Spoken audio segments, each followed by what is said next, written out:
Bonsoir, bonsoir ou bonjour, tout dépend de l'heure à laquelle vous regardez ce JTT.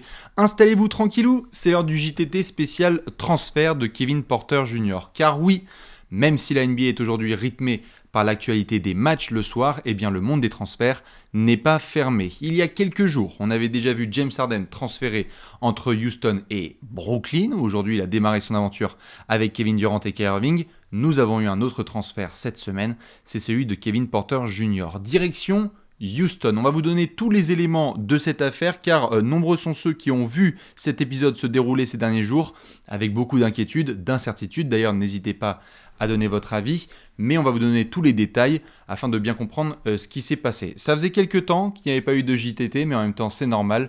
On voulait installer tranquillement la saison, donc on vous fait plein de bisous. Ça me fait bien plaisir de reprendre ce format. C'est très simple pour ceux qui ne le connaissent pas. Ce sont des petites infos sur lesquelles on ne va pas forcément faire des apéros complets avec Alex et Léon Salaprod et on a l'occasion d'en discuter de vous à moi. J'ai envie de dire en pleine nuit ou au petit matin avec le café. Avant ça, évidemment, on fait la bise à Léonce pour la prod, évidemment à Alex, avec qui je referai des apéros sur des grands sujets d'actualité par la suite, notamment peut-être les Cavs qui ont été particulièrement coquins ces derniers jours avec la belle victoire face à Brooklyn et un énorme Colin Sexton, Cedi Osman et compagnie qui sont en train de révolutionner le basket du côté des Cavs. Il y aura aussi le Jazz et d'autres franchises dont on pourra s'occuper. Pour le moment, on est sur le format habituel, 20 petites minutes pour discuter de ce qui s'est passé avec Kevin Porter Jr. Alors, Kevin Porter Jr. est aujourd'hui un joueur des Houston Rockets, mais comment en sommes-nous arrivés là? Eh bien, on va reprendre un petit peu la chronologie. Kevin Porter Jr. fait une première année universitaire du côté de USC. C'est en Californie, pour ceux qui ne le savent pas. Le talent est indéniable. On est sur un joueur gaucher, malin, qui est capable de bien gérer un pick and roll, mais qui a déjà des petits soucis comportementaux. Il avait déjà été suspendu justement avec USC, donc au moment où il s'inscrit à la draft, il y a déjà marqué « Attention garçon », on a certains troubles de comportement. Certes, des franchises se disent « Waouh, on va le prendre dans la loterie, dans le top 15 de la draft », mais plus les jours avancent, plus on voit le nom de Kevin Porter chuter et on se demande ce qui va se passer. Eh bien, ce qui se passe, c'est que le soir de la draft 2019, si je ne dis pas de bêtises, ce sont les Cavs de Kobe Altman qui vont jeter un petit peu leur hameçon, mettre leur grappin sur KPJ, comme on l'appelle, tout simplement pour une raison qui est évidente, c'est que le talent, comme je l'ai dit, est indéniable. On est sur un joueur qui est trop doué offensivement, qui est capable de tout faire. On se dit, mais attendez, s'il prend en plus un petit peu de muscle et qu'il rentre dans un bon environnement, peut-être que ça va bien se passer. Et on voit Kevin Porter faire sa première saison rookie avec les Cavs et ça se passe plutôt bien. Je vous ai remis les stats de Kevin Porter Jr. Vous avez été nombreux à le voir la saison dernière. 10 points, 3,2 rebonds et 2,2 passes de moyenne pour lui sur les ailes à Cleveland. Avec quelques moments forts. Évidemment, c'est au mois de février que ça se passe très bien pour KPJ, avec un match à 30 points contre Miami, dans une victoire notamment des Cavs. On avait eu aussi une autre belle victoire contre Atlanta, c'était pareil au mois de février avec 18 points. Au moment où la saison malheureusement va être suspendue, on a une vraie progression de Kevin Porter Jr., qui avait déjà montré son talent balle en main avec sa papate gauche sur les premiers matchs de la saison compliquée des Cavs, souvenez-vous, c'était quand même un sacré merdier, la première partie de saison avec John Beilein, avec Kevin Love, les affaires qui étaient assez difficiles, le transfert qu'on avait vu aussi d'André Drummond. Bref, au moment où la saison NBA est suspendue, la saison 2019-2020, la suspension a lieu, début mi-mars. Eh bien, Kevin Porter Jr. est en train de montrer que le choix qui a été fait par Kobe Altman est bon, c'est un vrai coup de poker, un vrai pari, mais pour le moment, il est payant, puisque au moment où la saison s'arrête, et qu'on se rend compte, avec la bulle qui a lieu ensuite à Orlando cet été, que les Cavs ne vont pas rejouer, eh bien l'avenir de Cleveland, il se dessine, notamment avec Kevin Porter Jr. On parle certes de Darius Garland, on parle certes de Colin Sexton, on se pose des questions sur André Drummond et Kevin Love, on s'extasie sur Cedi Osman et Larry Nance Jr., mais KPJ fait bien partie de l'environnement. Il est dans le paysage et parce que, comme on l'avait déjà vu et on avait pu en discuter avec les fans de Cleveland sur l'Hexagone, eh bien tout ce qu'on attendait cet été, c'était les vidéos de workout. Waouh, regardez Kevin Porter Jr. qui a bien bossé sur son shoot extérieur, sur son step back et sur ses finitions à l'arceau. Tout ça, on en parlait même pendant la preview des Cavs puisqu'on se demandait si ça pouvait bien se développer pour lui. Malheureusement, la suspension de cette saison NBA et ces mois justement un petit peu laissés solo ne vont pas franchement aider Kevin Porter Jr.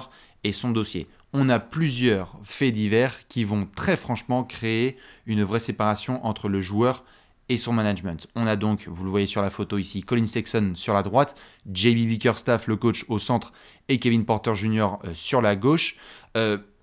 Comment dire ? Disons que à partir du moment où en mars la saison s'arrête et que les Cavs reprennent en décembre, allez, avec un training camp qui a quand même lieu un petit peu plus tôt, mais au moment où les joueurs se rassemblent, il y a eu beaucoup de temps laissé aux joueurs pour devoir se débrouiller. Et pour un jeune garçon comme Kevin Porter Jr., qui n'a pas forcément de structure, qui a montré qu'il avait quelques soucis de comportement et qui en plus est un petit peu laissé à l'abandon, entre guillemets, puisque c'est quand même plusieurs mois dans un contexte de pandémie et donc un contexte sanitaire qui est particulier, eh bien, on voit KPJ sombrer. On a vu, et vous avez été nombreux à le voir cet automne, un message suicidaire qui a été envoyé sur ses réseaux sociaux. C'était extrêmement inquiétant. On avait eu aussi quelques affaires autour de possession d'armes, mais aussi de marijuana.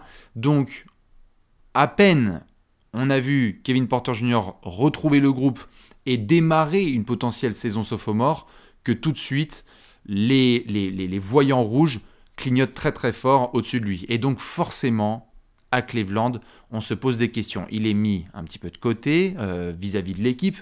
On le voyait là début janvier, je crois que c'était un match face aux Knicks, on le voyait rejoindre le banc, donc la possibilité qu'il soit à l'entraînement, je ne sais plus si c'était le 15 janvier, c'était peut-être un petit peu plus tôt, mais on le voit justement, on l'attend à l'entraînement pour qu'il puisse réintégrer le groupe et que ça se passe bien. Mais malheureusement, ce qui s'est passé, vous l'avez vu, c'était dans l'actualité ce vendredi dernier, puisqu'on avait eu quelques heures auparavant, on avait eu le transfert justement de James Harden du côté de Houston vers Brooklyn, et on avait les Cavs qui étaient dans le trade. Pourquoi je parle de ça ? Parce que notamment on a eu Jarrett Allen et Taurean Prince qui eux ont fait le chemin vers Cleveland. Nombreux sont ceux qui ont vu les détails de cette affaire. Je vous la fais en courte. C'est ce vendredi dernier, qu'on a Kevin Porter Jr. qui, dans le vestiaire, a vu que notamment son box, c'est-à-dire que sa place dans le vestiaire, avait été déplacée du côté des joueurs qui sont un petit peu les jeunes et les types au fin fond du banc, quoi, si vous voulez. Et donc, à partir du moment où il voit ça, il rentre dans une colère grave. Il y a même eu cette info qui a été circulée qu'il avait balancé de la bouffe, mais surtout, il tient des propos vraiment graves vis-à-vis du management, puisque Kobe Altman, le general manager de Cleveland, essaye de calmer son jeune joueur. On a aussi JB Bickerstaff qui essaye justement d'entendre ce qui se passe et d'intervenir. Je vous invite évidemment à aller regarder les articles qui ont été écrits, qu'ils soient en français ou aux États-Unis. Un excellent travail qui a été fait sur le site The Athletic. Même les copains de Cavs France qui ont fait un très bon taf sur cette affaire. Je vous invite à regarder ce qu'ils ont fait sur Twitter.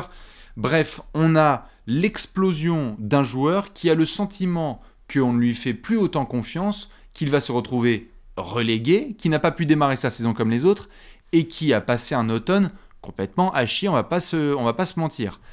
À partir de là, quand l'info tombe et que justement elle sort de ce vestiaire, de toute façon c'est trop difficile de pouvoir maintenir ce genre de choses, on l'a vu quelques mois précédemment avec John Beilein et dans tant d'autres franchises, quand il y a des affaires comme ça, c'est trop compliqué de maintenir le vestiaire en état, Gilbert Arenas avec les Wizards et tant d'autres, eh bien on va avoir Kevin Porter Jr. qui va être mis tout de suite disponible sur le marché des transferts.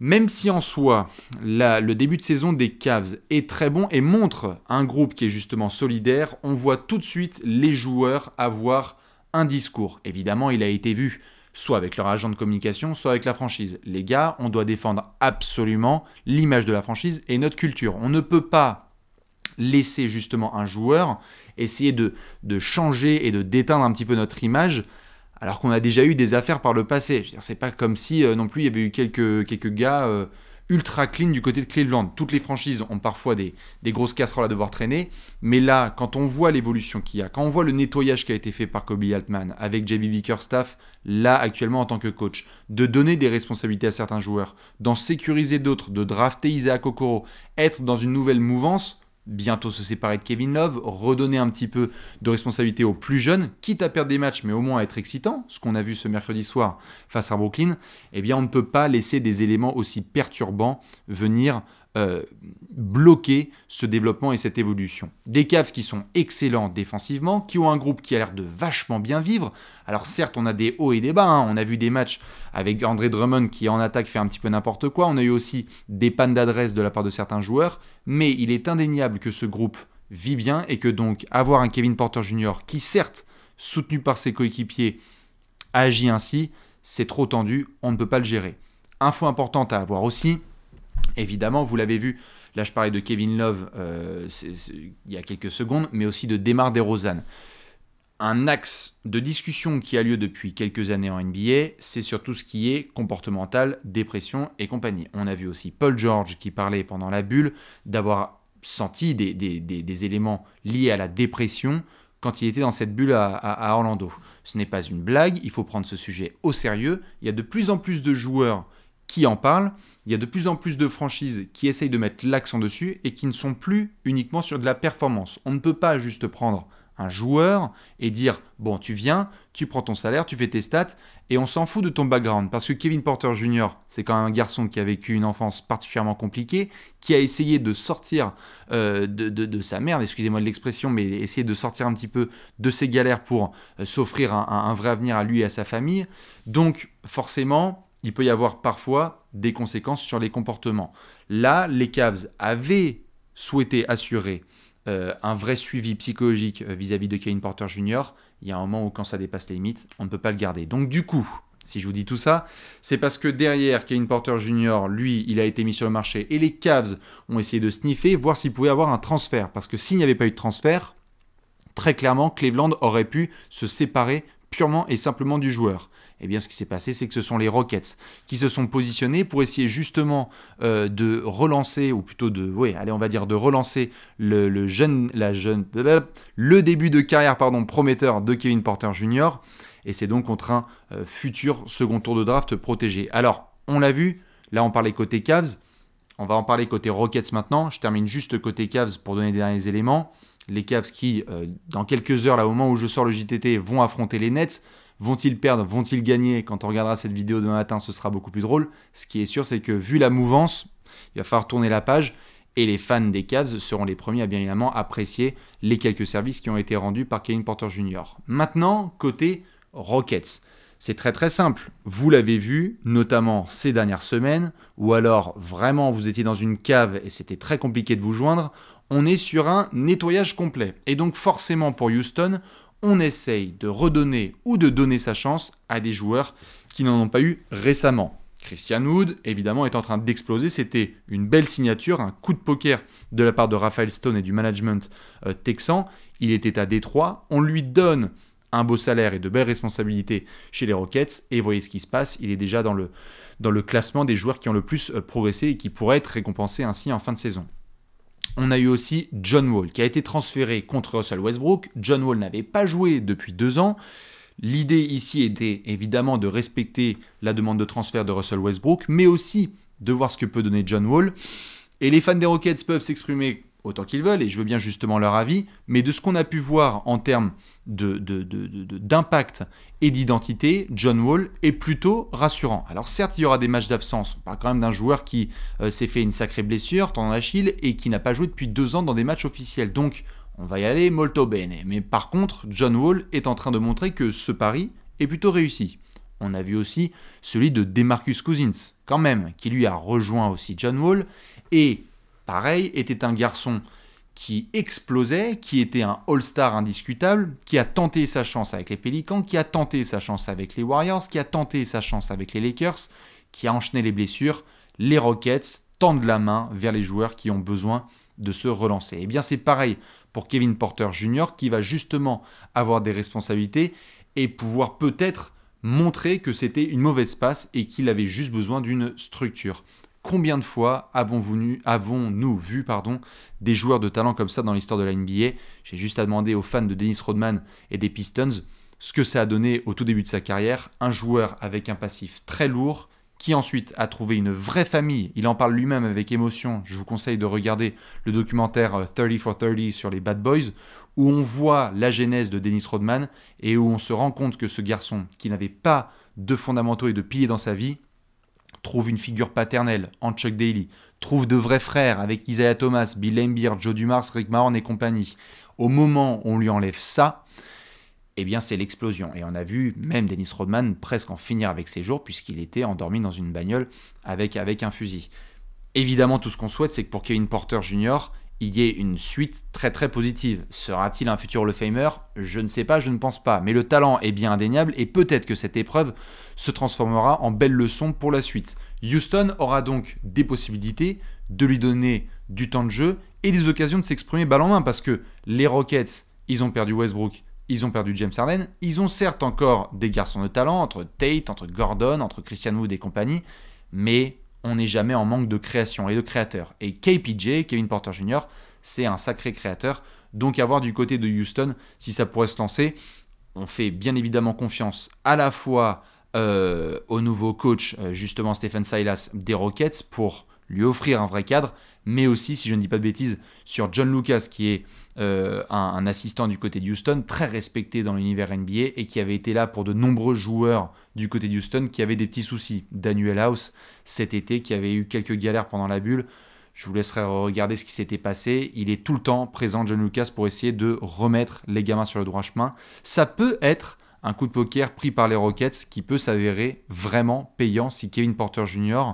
réussit à lancer sa carrière et est bien entouré par des John Wall, des Marcus Cousins, Stephen Silas, Christian Wood qui lui disent « Vas-y gamin, t'as du talent, traîne pas trop tout seul, on va être avec toi et tu vas montrer pourquoi tu aurais dû être drafté beaucoup plus haut en 2019. » Voilà, ça fait beaucoup d'infos, certes, mais surtout, je vous tends la parole à vous. Exprimez-vous notamment sur cette situation. Ceux qui ont vu les débuts de Kevin Porter Jr. en NBA et à Cleveland, ceux aussi qui ont connu des affaires comme ça, combien on en a vu avec Dennis Rodman, je pensais à l'instant à des Sébastien Telfair ou à des Robert Swift dans les années 2000, des jeunes garçons très très talentueux, mais qui parfois n'étaient pas très bien cadrés, qui ont sombré, et qui ensuite se sont retrouvés dans des affaires vraiment sales de drogue ou de cambriolage, de port d'armes, etc.